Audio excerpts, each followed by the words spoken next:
Assalamualaikum warahmatullahi wabarakatuh. Alhamdulillahi rabbil alamin, wassalatu wassalamu ala Rasulillah wa ala alihi wa sahbihi wa man walah, wa ba'du. Alhamdulillah, pada hari ini bertemu lagi kita dalam siri yang kedua, pembelajaran Usuluddin untuk bahagian hadis tingkatan 5. Jadi kita terus kepada paparan slide. Okey, baik. Belajar boleh tengok ya. Okey. Tajuk kita hari ini ialah ijtinabul harami wasyubuhati. Menjauhi perkara haram dan perkara yang syubhat, yakni perkara-perkara yang meragukan. Di antara apa yang kita nak sentuh dalam pembelajaran pada hari ini, yang pertama kita baca hadis dengan bacaan yang betul. Yang kedua, makna kalimah. Yang ketiga, kita akan syarah secara ringkas. Yang keempat, apa pengajaran yang dapat kita ambil pada hadis ini. Dan yang kelima, hadis ini termasuk dalam hadis hafazan yang wajib para pelajar menghafaznya dengan fasih dan lancar. Okey, baik. An Abi Abdullah An-Nu'man bin Bashir radhiyallahu anhu qala sami'tu Rasulullah sallallahu alaihi wasallam yaqul.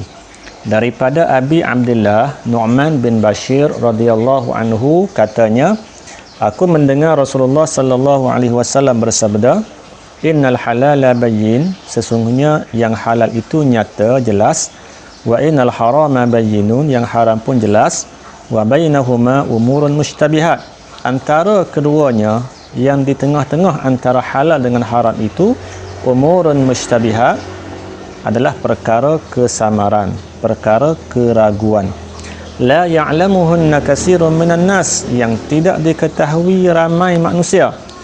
Famanittaqa syubhati, sesiapa yang mengawasi daripada melakukan perkara-perkara syubhat, faqad istabra'a lidinihi wa 'irdihi, dia telah menyelamatkan agama dan harta ataupun marwahnya. Wa man waqa'a fi syubhati, sesiapa yang terjerumus dalam perkara syubhat, perkara kesamaran, perkara tak jelas, waqa'a fil haram, dia akan terjerumus ke lembah haram. Contohnya sebagai bandingan, karra'i, seperti seorang pengembala binatang, penternak, yar'a haulal hima, yang mengembala haiwan di sekitar tempat larangan, di tepi sawah benda orang, di tepi pohon-pohon, kayu orang dan sebagainya. Yushiku an yarta'a fihi, hampir-hampir saja ternakan tadi memasukinya, mencerobohnya kawasan larangan tadi. Okey. Ala wa inna likulli malikin hima, ingatlah sesungguhnya tiap-tiap raja itu ada perkara yang dilarangnya, ada pantang larangnya.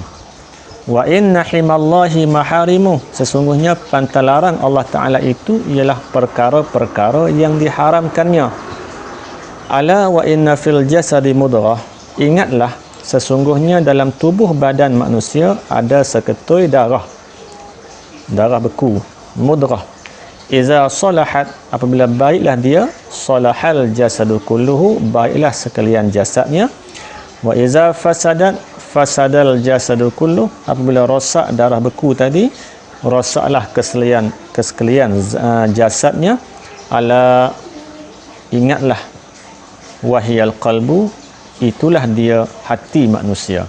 Jadi hati inilah yang merupakan mudghah, merupakan satu darah yang tergantung dalam diri manusia, dan ialah yang mengawasi kesekalian anggota-anggota yang lain. Hadis riwayat Bukhari dan Muslim. Okey, kita tengok kepada makna kalimah yang terpilih. Kita ada 6 makna kalimah. Yang pertama, bayyin, maknanya zahir, jelas, nyata. Manakala mushtabihat adalah adamul wuduh, tidak jelas, tidak nyata, ya. Istabra'a, talabul bara'ati minhu, minta selamat, minta lepas daripadanya. Kemudian irdihi, maksudnya badanihi, badannya, au nafsihi, ataupun dirinya sendiri.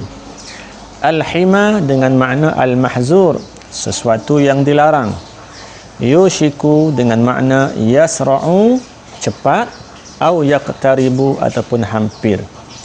Itulah makna-makna serti bagi 6 kalimah di dalam hadis tadi. Okey, tengok sikit maklumat tambahan. Yang ni tak fokus sangat pun tak apa, tapi kita ambillah perhatian sikit ya. Perawi yang paling atas dalam hadis ini nama dia Nu'man bin Bashir Al-Ansari Al-Madani. Bila dia wafat kerana dibunuh dibunuh di Hamas, Palestin ya, tahun 65 Hijrah. Perkembangan dianya wulida fis sanatis saniyati minal hijrah, dia dilahirkan tahun kedua Hijrah.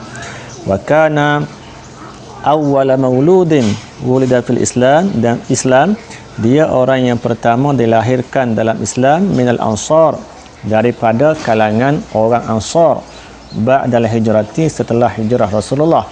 Dan yang keempat tentang akhlak beliau, kana rajulan rasyidan, beliau adalah seorang laki-laki yang cerdik, yang pintar, min sigharis sahabati, dari kalangan sahabat kecil Nabi, la zaman Nabiyya sallallahu alaihi wasallam, dan dia sentiasa bersama dengan baginda Rasulullah sallallahu alaihi wasallam. Okey, syarah hadis. Hadis ini menunjukkan Nabi menunjukkan kepada kita 3 perkara. Yang pertama al-halalul mahdhu, halal semata-mata. Yang kedua al-haramul mahdhu, haram semata-mata. Dan yang ketiga al-mushtabihu, yang tak jelas, yang kesamaran. Kita tengok yang pertama. Yang pertama al-halalul mahdhu syai'un wadihun la ishtibaha fihi, sesuatu yang jelas, yang nyata, yang tidak timbul keraguan padanya.